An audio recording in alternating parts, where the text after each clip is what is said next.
Something terrible happened, and it doesn't fit the story we were first told.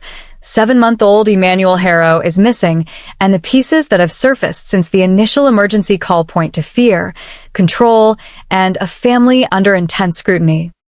I noticed a smell from my baby, so I wanted to change it before I walked into the store. I took him out of the car seat and I laid him on the chair, and I had his diapers right here, and then someone said hola, and I couldn't even turn, and I was just, I don't remember nothing. I got up off the floor and I didn't see my child. Someone took him from me. Hit subscribe and turn on notifications so you get verified updates on this investigation as new facts come in. Rebecca spoke aloud about Jake long before the night Emanuel vanished. She warned neighbors and intimates about a temper that flared quickly, about secrecy that made other parents uneasy, and about a tone of dismissiveness that left her isolated. Those early warnings, sometimes quiet, sometimes urgent, matter because in missing child cases, what people say before an event can become an important thread investigators follow after. Rebecca's voice, in interviews and in private conversations described by those who knew her, painted a picture of tension at home. Doors closed early, phone calls cut short, explanations that didn't satisfy. When someone in a household raises repeated alarms about another adult's temper and secrecy, it's not simply domestic friction. It can be a sign of a dangerous power dynamic that silences and controls. Investigators routinely check prior complaints, calls to social services, and any records of protective orders or police visits because patterns of behavior sometimes escalate. Those pre-existing tensions also shape how a community responds. Neighbors who once thought the family private now notice small details that suddenly feel ominous. The way Rebecca flinched at sudden noises. The way Jake kept to himself, who came to the house and when. That context becomes crucial once a child disappears. When we look at Rebecca's warnings closely, it's easy to see how they could have been dismissed at first. People often assume marital disputes are private. Friends hesitate to get involved. And when a parent asks for help in a world where many social connections are thin, the call for intervention sometimes gets lost. This fragile social safety net can mean that danger signs are noticed, but not acted upon in time. This is why early vocal concerns matter. They are data points, and when multiple people independently report similar worries, a pattern forms that investigators weigh against other evidence. In this case, Rebecca's early warnings were later amplified by facts uncovered during the probe, prior reports connected to the family, and a criminal history for Jake that changed how officials prioritized the investigation. When a parent had previously been convicted of cruelty to a child, Rebecca's fears no longer look like isolated marital tension. They become part of a worrying timeline that authorities must examine closely. The community's hindsight is sharp because those earlier statements now appear to be far more than casual complaints. They could be signals that something more dangerous was developing behind closed doors. Beyond that immediate context, there's a human dimension that can't be overlooked. When a parent says they are afraid, whether they use the word abuse or not, it can be the first indicator of an escalating pattern that ends in tragedy. Survivors and victim advocates say the hardest part is often the disbelief that greets such warnings. People who love someone in trouble sometimes rationalize or excuse behavior to avoid confronting unpleasant possibilities. That social reluctance can mean that a parent who reaches out for help gets a sympathetic ear, but not the intervention that might have changed the outcome. When investigators and advocates review Rebecca's early statements, they do so with that understanding. The warnings may have been muffled by social dynamics, but they are now an essential part of the record investigators must consult as they reconstruct what happened in the hours and days before Emanuel disappeared. Rebecca's sudden quiet after the initial emergency call has been as striking as what she said before. She was publicly distraught in the immediate aftermath, pleading with the community and cameras for her baby's safe return, and then her voice largely vanished from view. There are several possible explanations for that silence, and each matters for how we understand her behavior and how investigators proceed. First, fear. A parent who witnesses or suspects harm inside the family may be terrified that speaking further will provoke retaliation or worsen the situation for other children in the home. In households where coercive control is present, the person who exerts power often monitors communications, pressures others to keep secrets, or threatens consequences if someone talks. That creates a psychological and practical barrier to cooperation that can look, from the outside, like evasiveness, but is in fact survival behavior. Second, legal strategy. Once investigators hint that statements contain inconsistencies or that the case is shifting toward foul play, families often seek counsel. Lawyers instruct clients to limit public comments and to communicate through counsel. That step can look like obstruction, but is a lawful and common response to criminal scrutiny. Third, coercion. In the most troubling scenarios, a parent may be explicitly told, by a partner, by an associate, to retract or alter statements. Coercive control is a recognized phenomenon that can make it dangerous for victims to cooperate openly. Finally, trauma. Losing consciousness, being assaulted, or experiencing a sudden loss can produce fragmented memory and post-traumatic stress, which disrupts the ability to give consistent accounts. Memory is malleable when the brain is under duress. Details shift and feel different on subsequent retellings. Distinguishing between these explanations, fear, legal advice, coercion, or trauma, is one of the most difficult but most important tasks investigators face in the early days of an inquiry. From a procedural angle, when a primary witness withdraws cooperation, it forces law enforcement to pivot to other kinds of evidence. Interviews become more formal and legally mediated. Detectives move from conversational questioning to search warrants, subpoenas, and forensic examinations. That shift is necessary, but it also removes the possibility of immediate clarifications that can come from a distressed but cooperative witness. In high-stakes missing child cases, time is the most valuable resource, and direct cooperation accelerates the search for corroborating details. Without it, investigators must rely more heavily on surveillance footage, cell records, forensics, and tips, which lengthens the timeline and makes the public narrative murkier. The combination of Rebecca's early warnings and her later silence creates a painful ambiguity for the community. Was she silenced out of fear? Did she decide to follow legal counsel? Or did her withdrawal mask something else? That ambiguity fuels both compassion and suspicion, and it's why investigators stress evidence over conjecture as they proceed. Contrasts in behavior on the night Emanuel disappeared have also become a central element of the investigation. Rebecca's cries and frantic public appeals were raw and immediate. The images and sound bites of a mother desperate for her child cut across social media and the local news. Yet, as investigators gathered video and eyewitness accounts, they noted moments when Jake's demeanor appeared calm and detached in public spaces and on surveillance clips.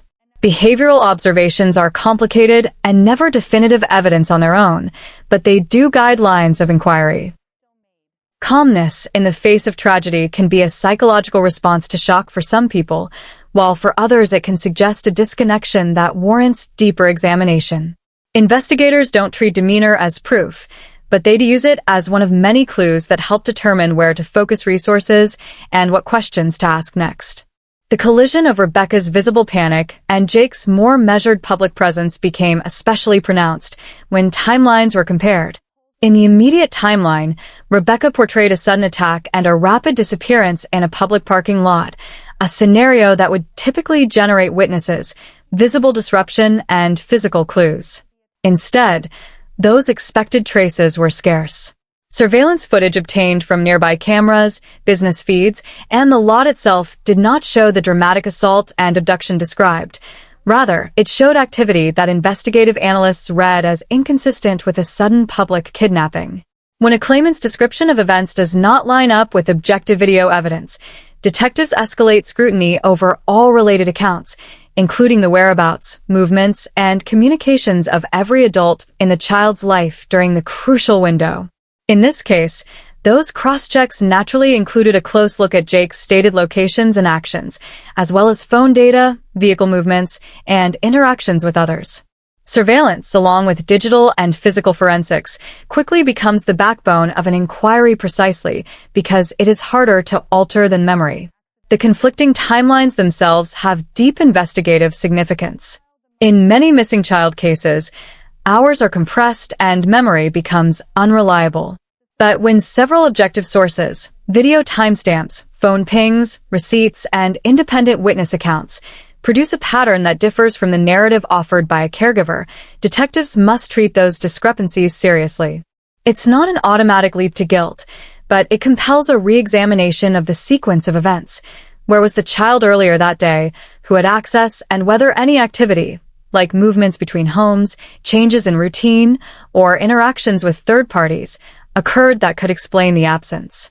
Investigators also look for communications that suggest planning or coordination, messages that reference a time or place, evasion of calls, or attempts to delete records. These digital breadcrumbs can either corroborate a claim of abduction or reveal a cover story. In large, methodical investigations, detective work often looks like building a mosaic from disparate tiles of evidence. If a tile doesn't fit, it must be rechecked against surrounding pieces until the whole picture becomes clear. Investigative steps in this case have included seizing vehicles, serving search warrants, and deploying trained dogs and aerial assets, all standard procedures when a missing infant's account of events lacks corroboration. Detectives obtained surveillance from nearby businesses and reviewed footage frame by frame to ascertain who was where and when. A family vehicle was seized for forensic analysis, which can reveal everything from biological material to traces of movement that are invisible to the naked eye. Cadaver detection teams and K-9 units have been brought in to scan likely hiding places, drainage areas, and nearby canyons. The role of surveillance footage in shaping public perception cannot be overstated. In the early days, editors and producers replayed clips repeatedly as viewers tried to match the video with the mother's and witnesses' accounts. When footage does not show what was described, it leads the public to ask hard questions about credibility and motive. At the same time, the limitations of cameras are real. Angles miss crucial action, motion sensors skip gaps, and some cameras record at low resolution that obscures faces. Investigators account for those shortcomings by collecting as many independent video sources as possible and cross-referencing them with timelines from receipts, gas pumps, and digital logs. But when multiple separate clips raise the same discrepancy, for example, showing a parent moving calmly in a shopping center when a violent abduction was claimed, that discrepancy moves from a technical anomaly to a substantive investigative lead. Again, demeanor alone cannot convict, but paired with conflicting timelines and forensic searches, it becomes part of a larger portrait that investigators are obligated to assemble. Community reaction has been raw, immediate, and divided. In the first hours and days, neighbors organized vigils, posted missing posters, and formed search parties. Candlelight gatherings reflected collective fear and solidarity. Strangers shared tips and offered to help comb parks and drainage ditches. But once details of the family's history and the emerging investigative notes became public, a painful split formed in public sentiment. Some residents and supporters insisted on the presumption of innocence, urging patience and caution, arguing that grief can look strange and that a family deserves both privacy and a fair process.